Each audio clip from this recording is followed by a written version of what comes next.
I am currently divorced from my ex Thomas of 30 years. We ended up seeing a lawyer to help with dividing stuff. Everything was pretty much wrapped up till he said he no longer wanted any part of our kids' lives. I didn't argue with him about it since I already know what it's like having a parent who doesn't want you around, or wants to be in your life. I asked what he wanted me to tell the kids and he just said, "Whatever you think is best, I don't care. I don't want to parent anymore." Everything was in agreement and signed with no fuss. A few weeks later I get a call from my ex-mill asking if we could meet each other. When I came over she broke down crying and begging to let my ex see his kids again. I was confused about what she meant because not once did he contact me after meeting the lawyer.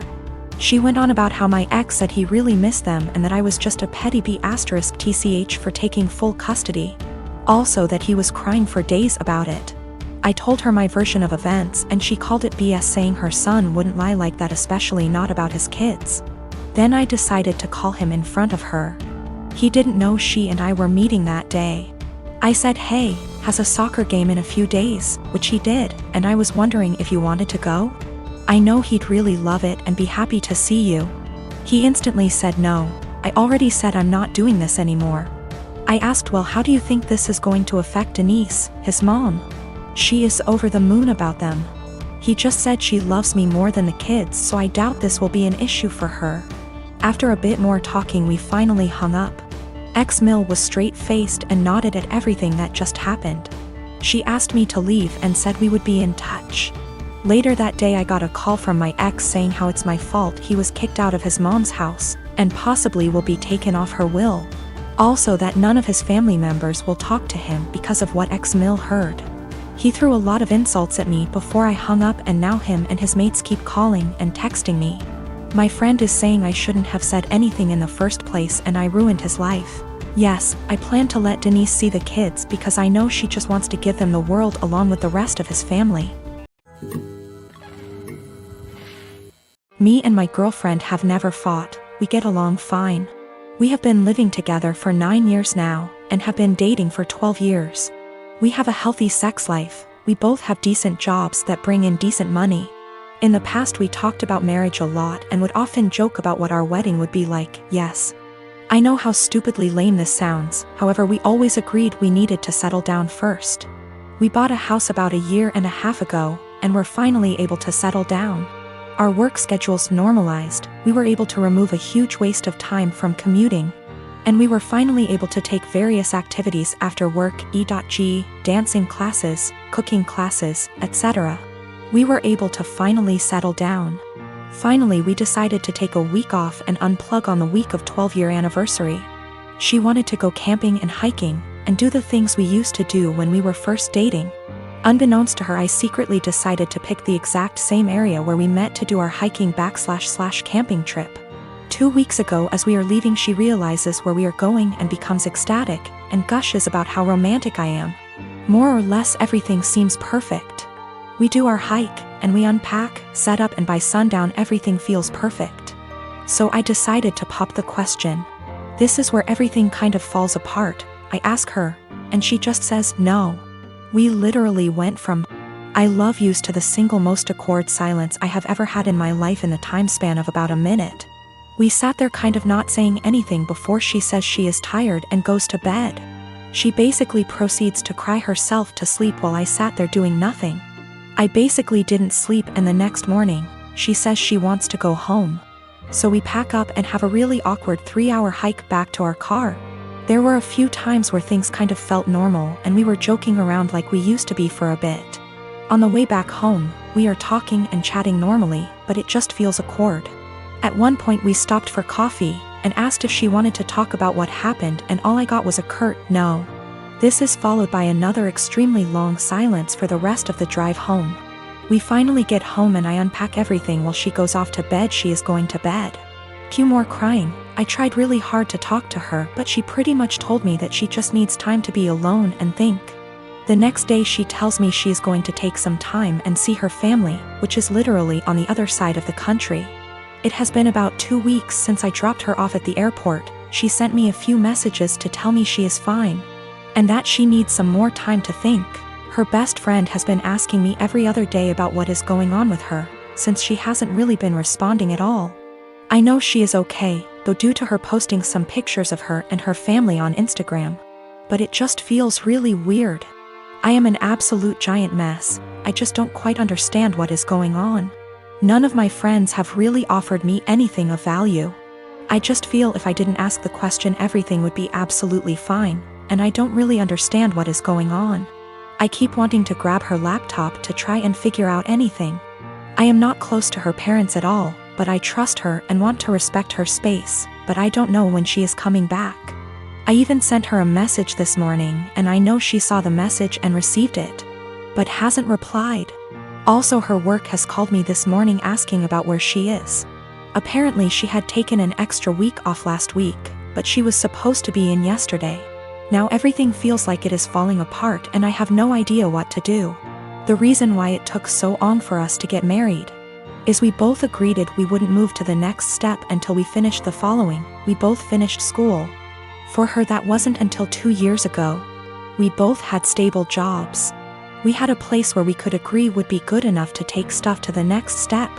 We both had decent working hours. For a long time she was doing her residency and we more or less worked opposite shifts.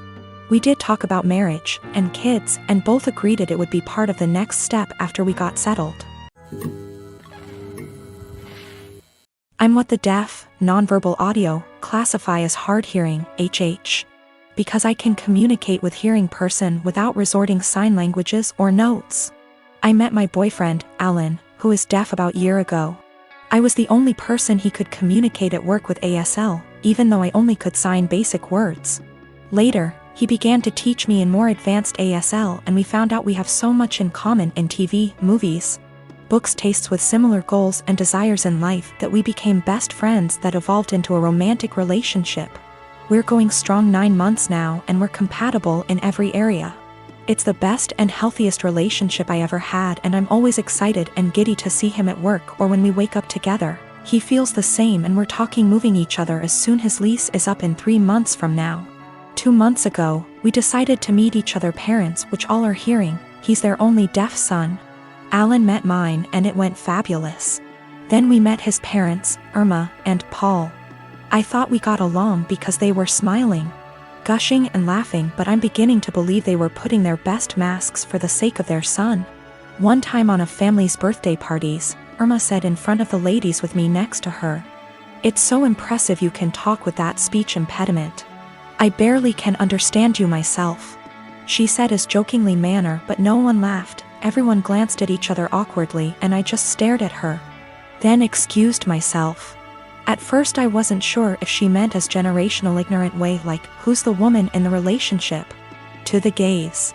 I didn't mention to my boyfriend because I was hoping it was only time remark. It wasn't. They made more comments, mostly Irma, about me struggling pronunciation or grammars, using sign language incorrectly and not teaching me the right one like Alan would do, or not having deaf //HH friends or not going more to deaf community and so on. It happened so gradual and subtle that I didn't realize they were being insulting to my face that to this day I still wonder. Most of the time they would make those comments without Alan nearby. I mentioned to Alan few times and he told me that maybe they were worried I might not understand the deaf culture. He talked to them that saying those things weren't helpful and he would appreciate if they would shut it up. They didn't. Few weeks ago at barbecue party, Irma and Paul sort of insinuated about my parent for not giving best tool for me, saying it was a shame that my parent didn't put me in deaf school or letting me to get cochlea implant or letting me to study abroad in non-deaf university program. They made it sound as if my parent crippled me as person because my social and emotional network didn't consist the right people. This time I got angry and I said what they said was rude. That my parents made lot sacrifice for me and no one has the right to belittle for their choices about raising me. Alan caught at the end of the conversation, lip reading, and asked me what's going on. Not so surprisingly, Alan's parent threw me under the bus, remarking I was so sensitive after making such innocuous comment. Alan saw I was uncomfortable and asked me if I want to leave. I said yes, and we left. When we got home he asked me what they said to me. I didn't want to say what his parent told me because it was so ugly to talk about it, but I told him anyway, and he got upset for me. He FaceTimed them and said they shouldn't said that. He told them they crossed the line. They pretended they didn't know what I was talking about, that perhaps I misunderstood, considering I'm hard-hearing, which upset Alan even more. They ended arguing for a few minutes before Alan hung up. Since then, Alan has become desolate and needy. He apologized to me hundreds of times for not believing me what I said before. I told them that he has nothing to apologize because I wasn't sure if they were being snide toward me until now, and I'm not going to blame Alan for what his parents said to me. He told me he's thinking reducing contact with them, but I told Alan it wasn't necessary. He can do whatever he wants with his parent, but that I rather would not go to any of his family gathering or go his parents. He assured he would never force me or put me in that situation ever again. We're closer together than we were, but he's still sad and he no longer goes to his family gatherings or his parents. I find him staring at nothing in particular for long minutes, and his eyes, which used to sparkle, are now dim. I want to cheer him up, but I'm not so sure how to in first place. I just don't know what to do, and I don't understand why his parents are so rude toward me because I'm not completely deaf considering they aren't one. So recently I found out my 15-year-old son, Jacob, pulled an incredibly cruel prank on one of the girls I'll call Ashley, that's in his friend group. I know this girl. She's been to our house and even attended Jacob's birthday party a month ago.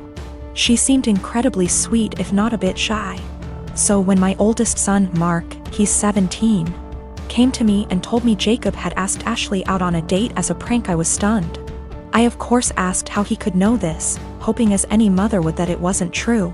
But Mark showed me the family tablet we all use, but mostly my sons do, and it seems Jacob forgot to log out of his chatting app, Discord.